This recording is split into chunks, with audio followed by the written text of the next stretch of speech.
Ready? Start. I am grateful to my friend, Director of the International Academy of Indian Culture, to have asked me to lay the foundation stone of the Academy's building and to inaugurate the function. I associate myself with both of these functions with pleasure. For some time past, I have been familiar with the objects of and the work done by the International Academy of Indian Culture, and I feel that despite its limited resources, the Academy has been doing valuable work in the field of research. I believe there are some other institutions also carrying on researches in Indology and other branches of ancient thought, but I do not think any of them has been able to cover such a range of subjects and such a wide field as to include Southeast Asia, the Middle East, and Central Asia as the International Academy of Indian Culture. Seeing the importance of this work, it seems essential that the Academy should be encouraged in its work as far as possible. Search for knowledge is as interesting a pursuit as the acquiring of it. The ancient knowledge, which recorded history and old monuments unravel to us, has its limitations. These sources of history do not carry us very far, and in some cases, they do not tell us enough of the currents and cross currents of popular thought. Luckily, we have another source of having a peep into the dim and forgotten past. That source consists of ancient works and manuscripts found in a variety of languages and scripts. An examination of this data and its proper integration can also add to our knowledge of that period.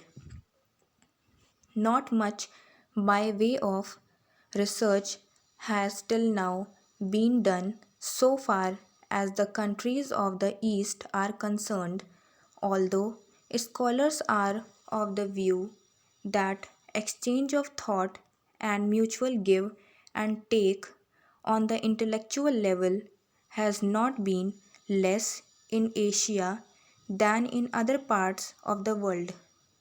By not assimilating this knowledge, we are not only keeping our information incomplete but are also unable to assess correctly man's intellectual progress through the ages. That is why proper integration of the bits of knowledge scattered in various lands is not only essential for the lifting of the curtain over patches of ignorance, but also for having an integrated history of the intellectual evolution of man. This is being done now. The story as to how thoughts travel almost like electricity from one place to another, influencing and inspiring peoples of far flung lands, is extremely interesting. Short stories of ancient India and our social and religious thoughts spread in far off territories, crossing many seas and scaling many a high mountain peak. In the same way, the Buddhist faith and thought and the Buddhist conception of art traveled to foreign lands at a time when, comparatively speaking, the means of communication were more or less non existent.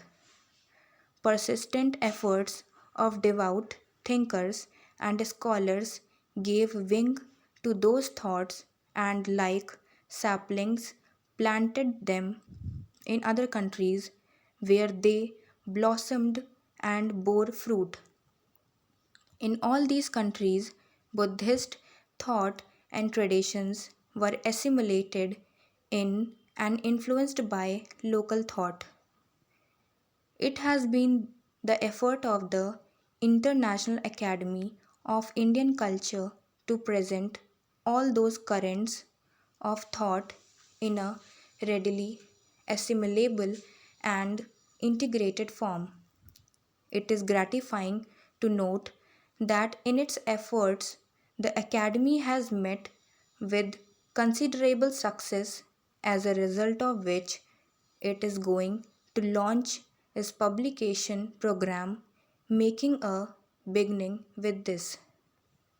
This book is a collective record, an integrated view of the many currents of thoughts that crossed each other throughout vast territories in the Himalayan fastnesses of Tibet and from the Pacific islands of Indonesia up to the snow covered areas in Siberia and Central Asia.